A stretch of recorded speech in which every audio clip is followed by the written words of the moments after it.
This video is for entertainment purposes only and should fall under fair use. Viewer discretion is advised as potential spoilers are present here. All rights go to Nintendo. Above all, please enjoy the video.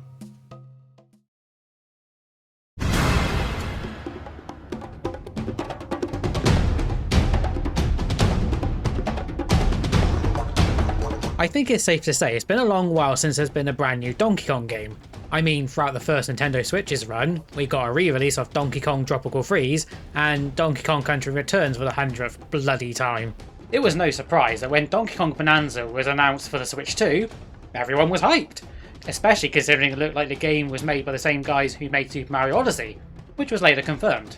Before even playing Donkey Kong Bananza, not only did I feel I was going to enjoy this game no matter what, but I dare say I also felt it was going to be more fun than Mario Kart World. Which, don't get me wrong, is still a great game in its own right. But not only do I have a personal preference towards single player games, but there weren't any extremely high expectations for Donkey Kong Bananza, unlike Mario Kart World, where just a single character mission is enough to disappoint. I was going to do another first impressions video like with Mario Kart World, but I didn't think many people would be interested in watching a 2-hour long let's play, and that's after trimming it down. So I decided to go back to basics and talk about Donkey Kong Bananza extensively, and why I think it's probably the best game of 2025 so far. I know, a game where all you do is smash things. How is that alone rewarding of such praise? Keep in mind, this isn't the first game I've seen with this type of destructive gameplay. There are games like Worms 3D, Red Faction and Minecraft, where you can destroy the environment in any way you see fit. But what makes Donkey Kong Bananza stand out simply boils down to how fun it is to control Donkey Kong. He can punch his way through solid rock, or he can do a rolling punch, which is utterly satisfying. DK is also very agile in the way he moves and jumps, making any platforming or getting around areas feel like a breeze. It's kind of funny how a character that's usually considered a heavyweight can move around so fluently. I hear some people have gotten a little bored of all the destructive gameplay, but I'm one of those people who felt there was never a dull moment. You're constantly showered with gold and treasure chests, which contain maps pinpointing collectibles like fossils and Banandium gems. You can use these maps to make your way to these collectibles, or you can use the hand slap sonar to show collectibles nearby and simply punch your way towards them. I did notice quite a few times there was an intentional way of getting certain Banandium gems, but I find it appealing to be able to just smash your way to it because it completely embraces the core gameplay mechanic the game's trying to promote. And if I ever fancy playing this game again, it would be interesting to get the Banandium gems the way they were intended, as a sort of challenge to myself. You'll want to grab as many Banandium gems as possible because they're used to accumulate skill points, which can be used to enhance Donkey Kong. You can use these skill points to increase DK's punch power, health, and hand slapping capabilities, or you can learn new skills like the jump shot, a super duper handy skill to learn. Since the Banandium gems are used to enhance DK, I guess it's possible to reach the end credits without collecting a single one, and that's kind of an interesting challenge to pull off. But I do think getting those skill points and upgrading Donkey Kong leads to a much more entertaining experience, so I guess it's a case of pick your poison. So while getting absorbed in mindlessly destroying the environment, there is a story behind it all. Very early in the game, DK comes across an odd rock, which turns out to be a young Pauline. She was kidnapped and turned into the odd rock by the villainous Void Company, led by Void Kong. Pauline wants to get back home, and the only way to do that is to reach the planet's core, where reaching there will be able to grant anyone's greatest wishes and more. So, both DK and Pauline decide to travel together to reach the planet's core and get Pauline home. Even though I'm pretty sure all DK wanted an infinite supply of bananas. Along the way, you'll meet a colourful cast of characters, both friendly and hostile. You'll even come across some familiar faces, like Diddy Kong and Dixie Kong, which is great, but why aren't you two in Mario Kart World? Get in that game before I lose my temper! Anyway, the story is pretty basic and straightforward, but it does come with a pretty damn good plot twist. I won't dare ruin that for you here, because where I had it spoiled, thanks to goddamn YouTube thumbnails, I want to respect you viewers and I want you to experience it for yourself, because I guarantee your jaw will drop. If you know about it, great, don't spoil it in the comments, but if not, I'm pretty sure you'll be blown away by it. The one thing I will say is, for how basic the story is, the character development is pretty good. While DK pretty much stays the same throughout the game, it's thanks to his goofy yet fearless personality that rubs off on Pauline. By the end of the game, she's a completely different person, and you can tell the two develop a deep friendship, and they will do anything to save one another. Though I do find it funny that despite Pauline being nervous to sing in front of others, once she starts singing, she looks like she has no sign of self-doubt or hesitation. Oh yeah, I should probably talk about one of the biggest features in this game, Bananza transformations. If you thought destroying the environment was a ton of fun with DK alone, the Bananza transformations will certainly add some flair to the destruction. The Kong Bananza in particular will allow you to practically destroy anything in sight, even reinforced concrete. I found this transformation to be one of my favourites, just purely based on how satisfying it is to break the environment, even down to defeating enemies with a single punch.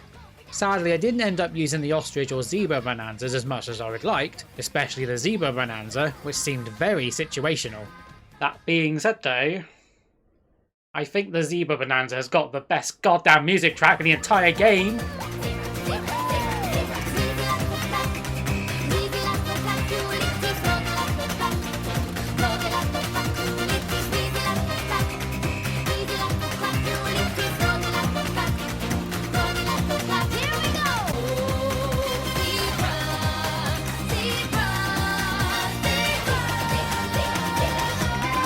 These Bananza songs are so catchy, so upbeat and energising, you completely ignore or miss the fact that Pauline is technically singing gibberish most of the time.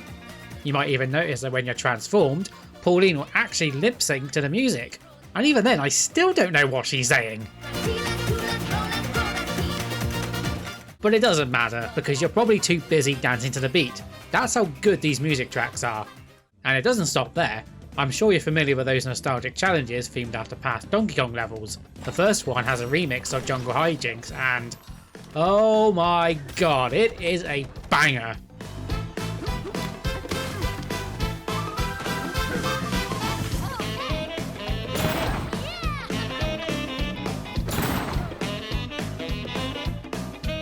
Seriously, this music needs to be on the Nintendo Music app. I could do with rocking to these awesome tunes while on the move. I haven't talked much about the visual style of this game, and that's because I feel I'll be echoing what I've said in past reviews, but there is something worth mentioning.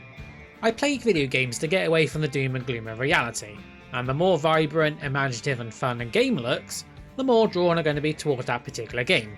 And Donkey Kong Bananza is another great example of spectacular visuals. With the new redesign of Donkey Kong, he has never been so expressive before.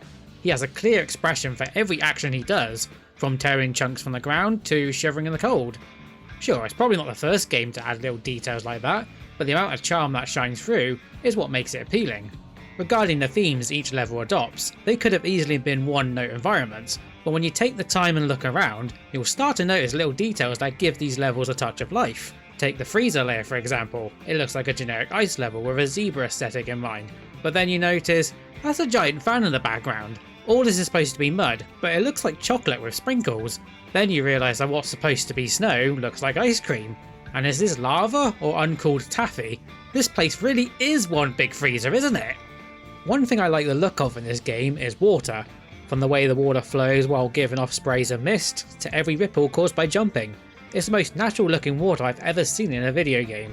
It's even more impressive when the water is something else, like the poison water in the forest layer, or what looks like soda water in the feast layer.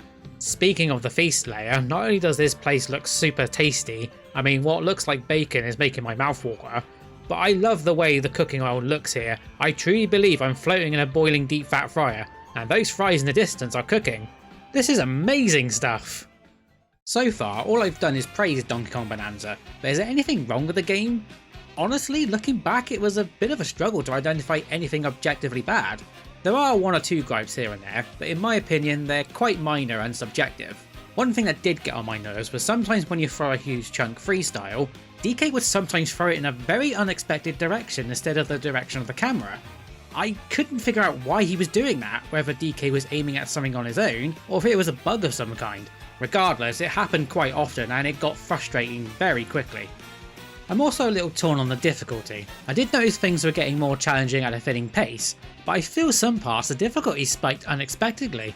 I don't know about you, but I felt the Tempest layer was the hardest part of the game. The enemies were doing a lot more damage, the challenges were more complex, and the environment was out to get you.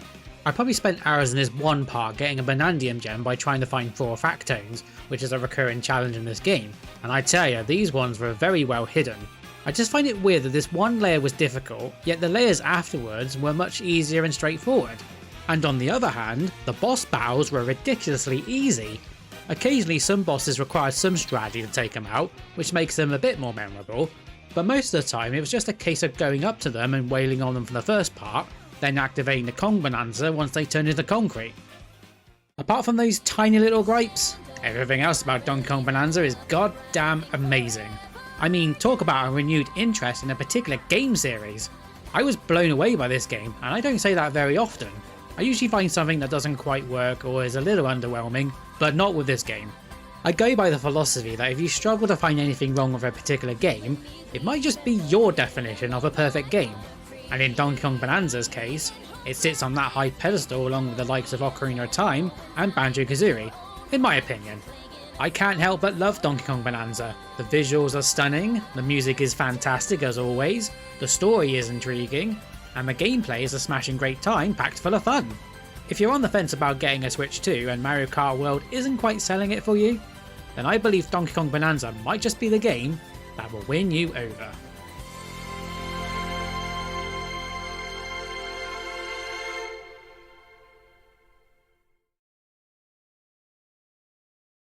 By the way, how is it that Pauline and Cranky Kong are in the same game when she appears young? Isn't this supposed to be the same Pauline from the original Donkey Kong? And why don't they acknowledge each other? Well folks, I think Donkey Kong Bananza deserves the Story Talk treatment.